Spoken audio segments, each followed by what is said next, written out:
They didn't just kill a man, they killed a dream, a father, a professor, and one of Kenya's fiercest voices for devolution. Dr. Crispin Odhiambo Mbai wasn't just a name in academia. He was the architect of a new Kenya, one where power would no longer sit only in Nairobi but be shared with counties across the country. But on September 14, 2003, that dream was silenced by 3 bullets. This is a story of a murder that shook a nation and the justice that never came.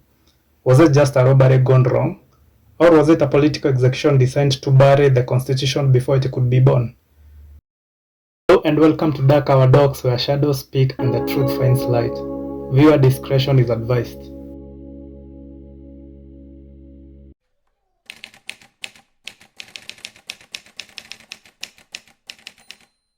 Dr. Crispin Odhiambo Mbai was no ordinary lecturer.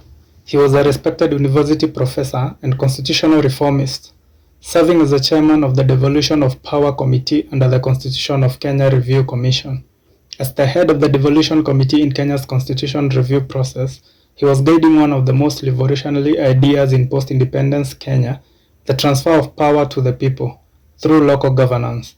Many say he was the intellectual engine behind devolution. He wasn't just writing ideas in a classroom, he was shaping the country's future. But power fears change, and change, as history often shows us, comes at a cost.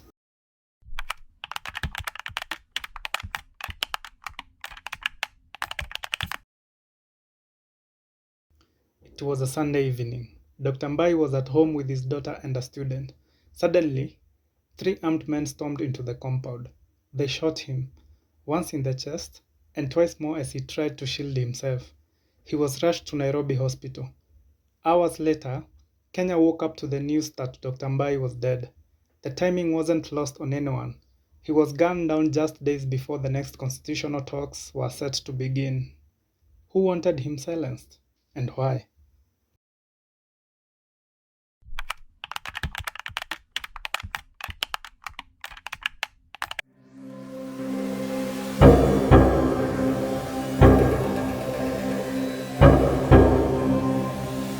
For 48 hours, police paraded 3 young men. They looked dazed and frightened. These men were Collins Ketore Kilel, Ramathan Otieno Karume, and Moses Gitog. Later, the press ran the headline that Mbai killers confess. But few asked, confess to what and under what pressure? There was no clear motive, no recovered murder weapon, and no explanation of how such an execution-level attack was plotted by petty criminals.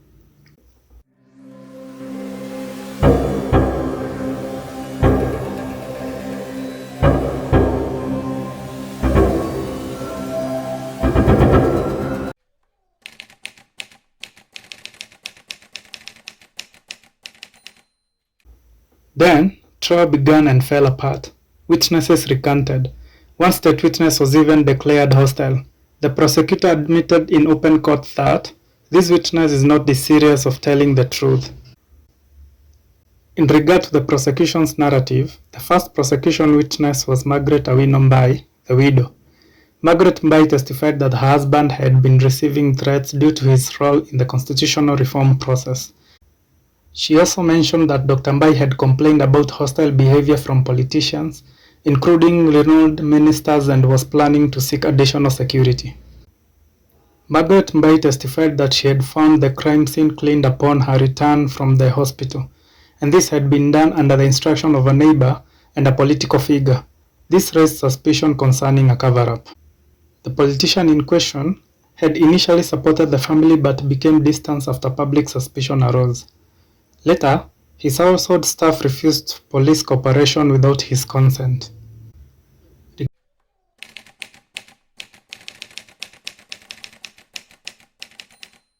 Regarding evidence against the accused, the first accused person, Collins Ketore Kilel, was the day watchman at Dr. Mbai's residence. He was absent at the gate at the time of the murder, though this was not unusual as he often ran errands. His movement and conduct on the day of the murder, as well as links to other accused, were scrutinized.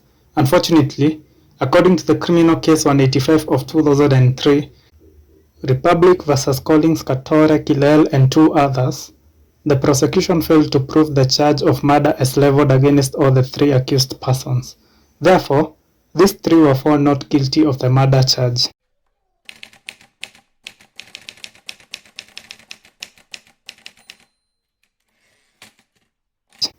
The murder of Dr. Mbai remains controversial, and many Kenyans regard it as an unsolved political assassination. They think that the truth is potentially buried under state or political interference. Dr. Mbai was not just another victim. He was a direct threat to the political elite, those who feared losing centralized control. The draft constitution he was helping shape would cut the hands of those who were used to unchecked power. His death was more than a tragedy. It was a message. And the silence that followed was even louder. 2 decades later, Dr. Mbai's family still awaits. His children grew up without answers. His students entered a Kenya he never lived to see. And while devolution eventually came, many believe it was a shadow of the vision Mbai died for. Very many questions are still unanswered. What about the suspects? Why were they all acquitted? Why does the state remain silent? These questions are still hanging in the air. Was it a failed prosecution and a cover-up? Or did justice die the same night Mbai did? Why was the state witness compromised? Why did the case take so long to close, only to end in acquittals? And why, in a country where political assassinations are not new, was there no serious independent investigation? The murder of Dr. Mbai remains a controversial topic, and many Kenyans regard it as an unsolved political assassination. Many people now believe that the truth is potentially buried under state or political interference.